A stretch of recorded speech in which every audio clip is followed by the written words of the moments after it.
এবং গাজার উপরে যা অত্যাচার হচ্ছে এবং নির্মম শিশুদের ছোট ছোট শিশুদেরকে হত্যা করা হচ্ছে তাই নিয়ে এদিকে আমরা মিছিল করতে এসেছি। গাজা ও রাফা অগ্রাসনের মাধ্যমে যেভাবে ধ্বংস করে দিয়েছে, এটা আমরা কোমলমতি শিশুদের যেই প্রতিবাদ, এই প্রতিবাদের সাথেও আমরা তীব্র নিন্দা ও প্রতিবাদ জানাই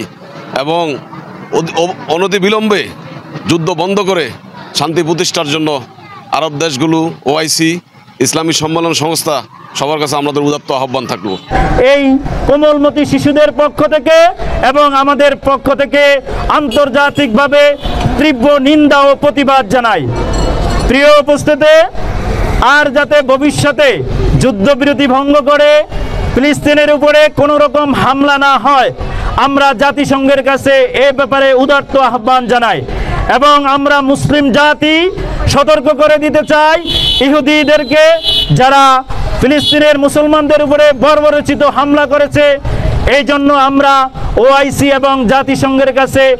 এর পূর্ণ তদন্ত চেয়ে এর বিচার দাবি করি এবং নেতানিয়াহুকে আন্তর্জাতিক আদালতে উপস্থিত করে তার শাস্তি দাবি করছি। এমনকি তার দেশ ইসরায়েলের জনগণও তার প্রতিবাদ করছে এবং আমরা দেখেছি যে ইসরায়েলে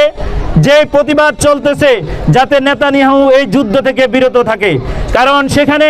গাজা এবং রাফা শহরে যারা আছে তারা ফিলিস্তিনের যারা আছেন সবাই ইসরায়েলদের রক্তের ভাইয়ের মতো, আত্মীয়ের মতো, কিন্তু তারা এই যুদ্ধবিরতি ভঙ্গ করে তারা তাদের উপরে হামলা করে, তাদেরকে হত্যা করে। এই জন্য আমরা আমাদের তাসকিয়াতুল উম্মাহ মডেল মাদ্রাসা চরপেশন ভোলা থেকে আমরা উদাত্ত আহ্বান জানাই যাতে এই যুদ্ধ বন্ধ করা হয়, ফিলিস্তিনের উপরে এবং গাজার উপরে আর একটিও বোমা যাতে নিক্ষেপ না করা হয়।